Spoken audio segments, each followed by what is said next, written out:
मुंबईसह कोकण आणि पश्चिम महाराष्ट्रात पावसाचा जोर वाढणार. पुणे आणि कोकणाला ऑरेंज अलर्ट जारी, तर राज्यात मध्यम स्वरूपाच्या पावसाची शक्यता.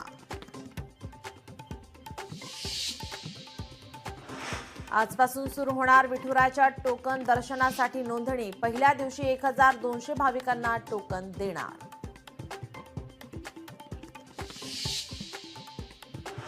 बच्चू कडूंच्या आंदोलनाचा आज 7वा दिवस. कार्यकर्त्यांसोबत बैठक घेऊन आंदोलनाची पुढची दिशा ठरवणार.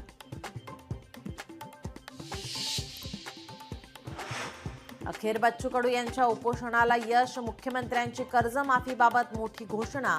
कर्जमाफीसाठी तातडीने समिती तयार केली जाईल. फडणवीसांचं बच्चू कडू यांना आश्वासन.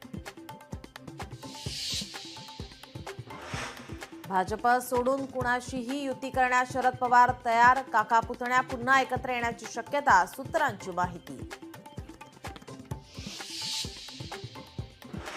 राज ठाकरेंबद्दल संशय निर्माण करण्यासाठी भाजपाचा डाव. फडणवीस राज ठाकरे भेटीवर भास्कर जाधवांचं विधान. 2 भावांच्या एकत्र येण्यामुळे भाजपा घाबरली, भास्कर जाधव यांचं वक्तव्य.